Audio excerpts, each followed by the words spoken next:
हम बदलेंगे विधि के विधान को समय से पहले सतयुग लाके। ना जादूगर न आत्मा ना हूं मैं भगवान, सीधा साधा आपसा मैं सच्चा इंसान। युगांतरों से भटक रही है बदलावों की रुकी गति, 30 दिनों में दूंगा सतयुग लेके सबकी सहमति। लेके सबकी सहमति सहयोग व आशीर्वाद, दूंगा ऐसा स्वर्ग तुमको युगों तक रखोगे याद।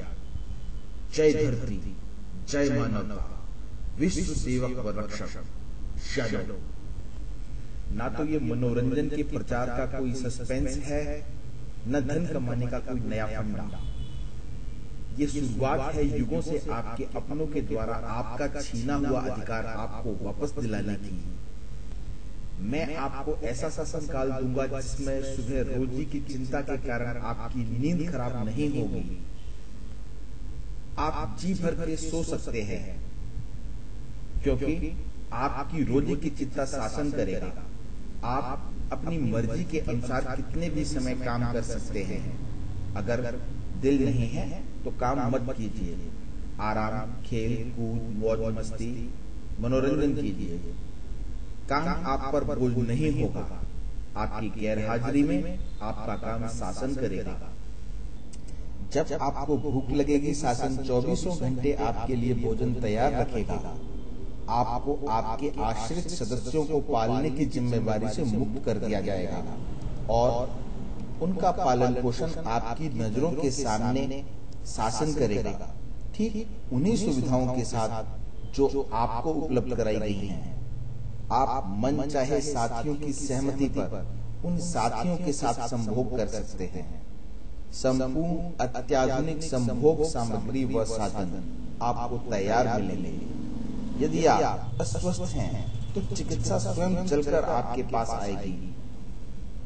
आपको पीड़ित अवस्था में धूप में बसों में सफर करके घंटों लाइन में लग के टेस्टों की महीनों की डेट लेकर नुकसान करती हुई दवाइयां खाकर अस्पताल के चबूतरे पर अपना सम्मान खोकर घर बेचकर हर पल दर्द में तड़पते हुए मरने नहीं दिया जाएगा। शासन द्वारा वातानुकूलित सुसज्जित वस्त्र बिस्तर समय पर उपलब्ध कराए जाएंगे। यदि आप सफर करना चाहते हैं तो वाहन आपकी खिदमत में पेश हो जाएगा। चिलमिलाती गर्मी, जाम, भीड़, धक्की, छीना झपटी, झगड़ा, परेशानी की हमेशा के लिए छुट्टी कर दी जाएगी। गर्मी व सर्दी में कार्य।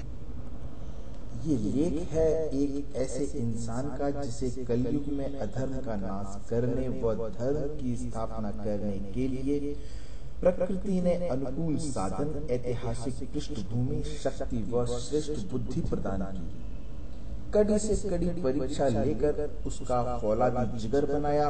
उसने कभी हैवानियत के सामने सर नहीं झुकाया। उसने हर समस्या का समाधान ढूंढ निकाला।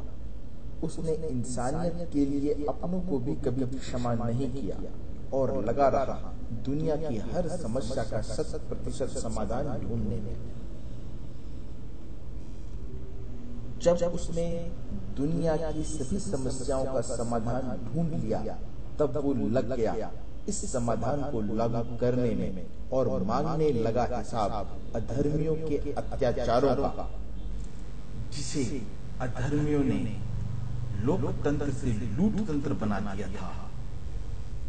लोकतंत्र यानी लोगों की सुरक्षा व पालन के लिए लोगों द्वारा नियंत्रण कर शासन चलाने का तंत्र, पर अधर्मियों ने अपनी सुरक्षा व पालन के लिए लोकतंत्र को बना दिया लॉकतंत्र, यानी लोगों की सुरक्षा व पालन को लॉक करके अपनी सुरक्षा व पालन करने का तंत्र। और इस प्रकार हुआ समस्याओं का जन्म। सम्मान के साथ प्रत्येक मानव के प्राणों की सुरक्षा करने के लिए जरूरी प्राकृतिक सामान, साधन व सुविधाएं उपलब्ध कराने का कर्तव्य दुनिया का कोई भी शासक पूरा न कर सका, क्योंकि वे सब पक्षपाती, शासक लोभी व अधर्मी थे। जब से इंसान ने परायों के दर्द को समझकर इंसानों व जीवों को खाना, बंद करके अनाज फल सब्जी उगाकर जीवन निर्वाह प्रारंभ किया, तब से आज तक हर शासक ने यही किया। इसलिए आज तक प्राकृतिक सामान, साधन व सुविधाओं को कानून में सबसे ऊंचा स्थान होते हुए भी प्राकृतिक सामान, साधन व सुविधाएं सबसे नीचे के पायदान पर स्थापित हैं। एक और सत्य, शासन ने लोगों का हक प्राकृतिक सामान, साधन व सुविधाएं, जिसमें स्वस्थ हवा, पानी, भोजन, वातानुकूलित वातावरण, वस्त्र, चिकित्सा, आत्मसम्मान, शिक्षा व विकास की स्वतंत्रता शामिल है, उन सभी प्राकृतिक सामान, साधन व सुविधाओं को हमें ही बेचकर अपने ही द्वारा बनाए हुए कानून को स्वयं तोड़ डाला। शासक का काम था कि लोगों को ढूंढना और उन्हें प्राकृतिक सामान, साधन व सुविधाएं उपलब्ध कराना।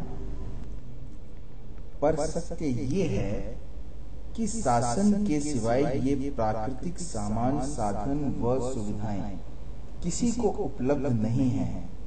यदि आप शासक भरोसे बैठे रहे तो आपके प्राण निकल जाएंगे, पर शासन घृणा के सिवा आपको कुछ नहीं देगा। यदि आपने इस कर्तव्यहीनता का विरोध किया तो आपको अपराधी बनाकर यातनाएं दी जाएंगी। आपने आत्म सुरक्षा में विरोध किया तो आतंकवादी घोषित करके एनकाउंटर कर दिया जाएगा। शासन का सारा ध्यान लोगों से वसूली करने वाले कानूनों पर ही लगा रहता है, लोगों को देने वाले कर्तव्यों पर नहीं। लोगों की हर समस्या की